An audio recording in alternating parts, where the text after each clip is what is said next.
Assalamualaikum warahmatullahi wabarakatuh. Pada pertemuan kali ini insyaallah kita akan membahas limit fungsi trigonometri dengan substitusi langsung. Adapun tujuan pembelajaran kita pada pertemuan ini yaitu ada dua. Yang pertama, peserta didik mampu menjelaskan dan menentukan limit fungsi trigonometri dengan cara substitusi langsung. Yang kedua, peserta didik mampu menyelesaikan limit fungsi trigonometri dengan cara substitusi langsung. Nah, baiklah anak-anakku sekalian, sebelum kita membahas materi limit fungsi trigonometri, nah baiklah Bapak ingatkan kembali lagi tentang limit fungsi ya, konsep limit fungsi dan trigonometri dan substitusi langsung. Jadi di sini ada 3 poin ya yang harus diingat kembali. Dan ini yang ketiga ini adalah materi-materi sebelumnya yang kita pernah pelajari di kelas 11 ya. Tentunya limit fungsi sudah tidak asing lagi ya. Nah, di kelas 11 dulu pernah belajar limit fungsi aljabar, limit fungsi pecahan dan sebagainya, tentu dengan sifat-sifatnya. Kemudian trigonometri pun pernah dipelajari di materi kelas 11 ya. Jadi ini tidak terlalu sulit lagi kita di sini. Kemudian teknik substitusi langsung. Nah, jadi di kelas 3 ini atau di kelas 12 ini insyaallah kita akan bahas limit fungsi trigonometri ya dengan cara substitusi langsung. Baiklah, kita lihat dulu beberapa contoh untuk mengingatkan kembali tentang konsep limit fungsi dan konsep trigonometri sehingga kita nanti lebih mudah memahami dalam materi limit fungsi trigonometri. Nah, baiklah. Nah, kita lihat dulu ada contoh soal seperti ini biasa kita temukan di materi-materi sebelumnya ya.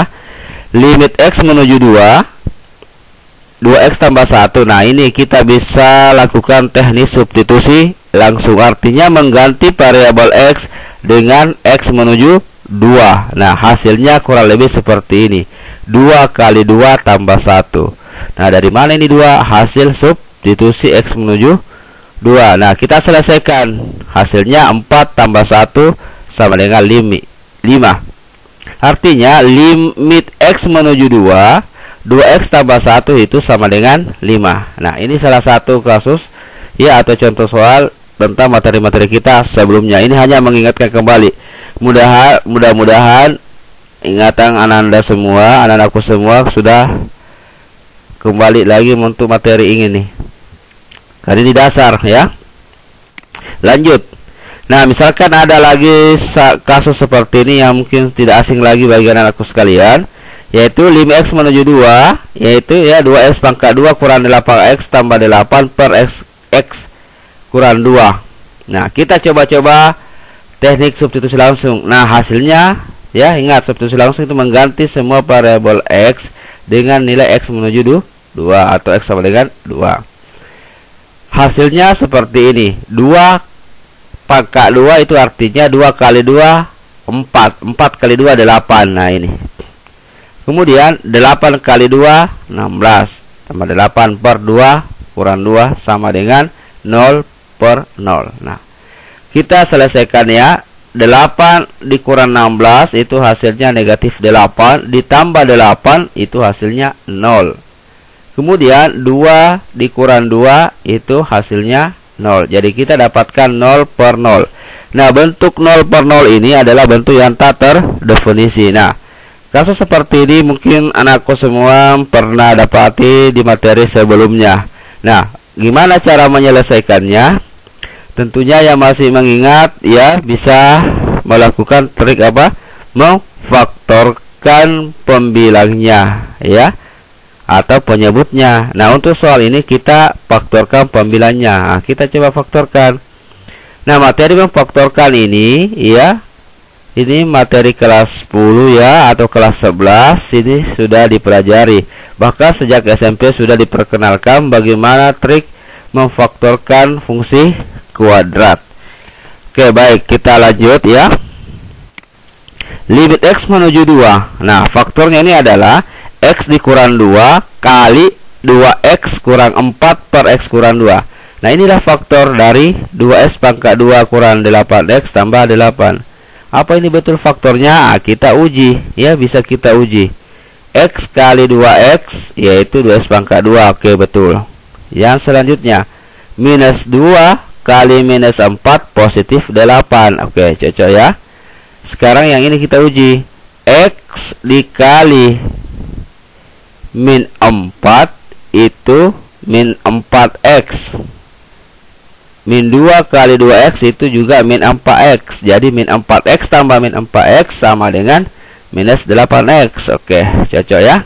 Nah, berarti kita dapatkan bentuk seperti ini. Nah, ketika kita menemukan bentuk seperti ini, yang dilakukan berikutnya adalah melihat antara pembilang dan penyebut. Nah, ternyata ini bisa ya, x kurang 1 per x, maaf ya, x kurang 2 per x kurang 2 ini hasilnya 1. Jadi yang tersisa adalah limit x menuju 2, 2x kurang 4, berarti sisa ini. Ya. Oke, ini kan 1 ya. Hasilnya ini. Nah, berarti kita tempuh kembali sekarang substitusi langsung. Ya, setelah melakukan proses ini. Nah, kita uji lagi. X menuju 2, ya, 2x kurang 4 ya limitnya, sama dengan 2 kali 2 kurang 4. Nah, ini sudah tidak ada lagi terjadi ini penyebut 0 per 0. Jadi kita hindari ini 0 per 0 ini, ya, karena ini tak terdefinisi. Nah, akhirnya kita dapatkan 4 kurang 4 sama dengan 0. Nah, berarti kesimpulannya limit x menuju 2, 2x pangkat 2 kurang 8x tambah 8 per x kurang 2 itu hasilnya 0. Oke, ini salah satu kasus untuk fungsi pecah ya. Nah, lanjut. Oke, kita singgung-singgung sedikit lagi masalah trigonometri. Nah, apa sih yang terlintas di pikiran kita kalau kita menyebut kata trigonometri? Tentunya anak-anakku sekalian sudah tidak asing lagi ya. Oke, ini sinus alfa. Ini biasanya kalau trigonometri. Apalagi kosinus alfa. Oke ya. Apalagi tangen alfa. Oke. Nah, ingat alfa ini adalah sudut ya, sudut ya. Sudutnya ini, sudut ini. Oke, secant x. Jadi x juga di sudut derajat, satunya derajat atau radian. Apalagi cosecant alfa. Ini fungsi trigonometri semua ini. Apalagi kotangen alfa. Inilah semua insyaallah akan kita pelajari di materi ini dengan menggabungkan dengan limitnya ini ya. Jadi limit fungsi trigonometri. Ini limit fungsi ya. Nah, ini trigonometri. Nah, ada biasa ini seperti sin 30. Oke, ini sin dalam bentuk derajat ya. Ada juga seperti ini kosinus pi per 2. Nah, ini adalah satuan sudut yang merupakan bentuk ya, satuannya disebut satuan radian. Jadi ini sudut dalam bentuk radian. Kalau ini derajat 30 derajat, sin 30 derajat, ini kosinus pi per 2 atau satuan radiannya pi per 2. Yang mana pi itu sendiri adalah 180 derajat setengah lingkaran ya. Itu harus diingat baik-baik. Nah, dan beberapa rumus-rumus yang terkait dengan sinus fungsi trigonometri. Yang mana itu contohnya rumus-rumus yang terkait dengan fungsi trigonometri mungkin di kelas 11 masih ingat. Ada namanya identitas trigonometri, ada rumus jumlah sinus ya, rumus jumlah sinus dan kosinus ya, dan sebagainya. Nah, itu kembali dibuka kembali buku-bukunya, buku kelas 11-nya terkait dengan fungsi ini ya. Jadi limit ini, limit fungsinya ini, nama fungsinya ini. Jadi salah di pertemuan kali ini kita akan membahas limit fungsi trigonometri dengan cara substitusi langsung. Oke, baik, kita mulai.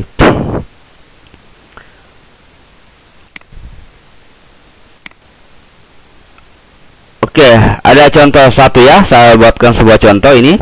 Limit x menuju pi. Jadi ini x-nya dalam bentuk radian. Sin x tambah kosinus x.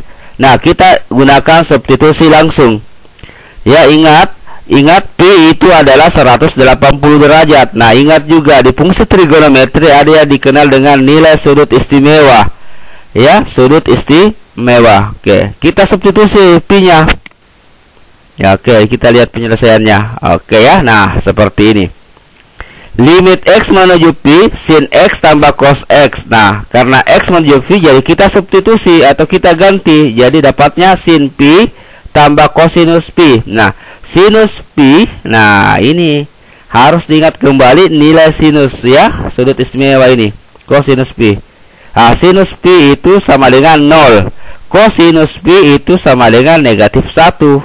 Jadi 0 ditambah negatif 1 itu negatif 1. Jadi nilai limit X menuju Pi, sin X tambah cos X itu sama dengan negatif 1.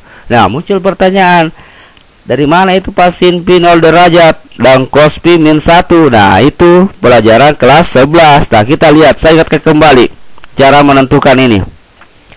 Nah, saya buka dulu ya nilai sudut istimewa trigonometri di pelajaran sebelumnya. Nah, ini dia. Jadi nilai tabel sudut istimewa trigonometri. Nah, coba perhatikan, ini kuadran 1, sudutnya 0, 30, 14, 60, 90. Ini kuadran 1 nilainya. Sin, cos, tangan, sekan, kosekan ya, kotangan. Kuadran kedua, kuadran ketiga, dan keempat. Ini sudut dalam bentuk derajat. Ini derajat semua ya. Ini derajat. Jadi mulai 0, 30, 45, 60, 90 itu kuadran 1. 120, 135, 150, 180 kuadran kedua. 210, 225, 240, 270 itu kuadran 3 dan seterusnya. Kemudian sudut dalam bentuk radian, nah ini pi per 6 itu sama saja dengan 30 derajat. Ya, pi kan 180 tadi, dibagi 6 kan 30 lah, seperti itu. 45 itu pi per 4, 60 itu pi per 3, 90 itu pi per 2. Oke. Nah, sekarang kita lihat tadi sin pi, pi-nya tadi. Ya, mana pi itu? Pi, cari pi. Nah, ini pi. Berarti pi 180. Jadi sin 180 itu hasilnya 0. Oke. Apalagi cosinus 180 atau pi min 1. Nah, ini pi, nah, atau ini. Jadi 0 ditambah min 1. Nah, seperti ini. Jadi ini saya kira Anda semua sudah menghafal ini ya, nilai sudutnya. Dan ini wajib. Ini wajib dihafal ini dengan nilai-nilai sudutnya, karena ini adalah sudut istimewa. Dianggap semua siswa yang telah melakukan proses pembelajaran di kelas 10 dan 11 ini sudah dihafal dengan baik. Oke, kita kembali. Nah, inilah salah satu contoh menentukan limit fungsi trigonometri dengan cara substitusi langsung. Jadi yang harus diingat di sini adalah rumus-rumus trigonometri, identitas trigonometri, dan teknik-teknik limit fungsi trigonometri, limit fungsi ya, sifat-sifat limit fungsi, aljabar dan sebagainya di kelas 11. Dan ditambah lagi, tidak bisa ditawar-tawar, yaitu nilai sudut istimewa. Ini harus dihafal dengan baik. Silahkan pelajari bagaimana cara mengingatnya itu, karena itu harus diingat ya. Saya kira untuk pembahasan contoh ini pertama cukup sekian. Salah kita lanjutkan ke contoh yang kedua.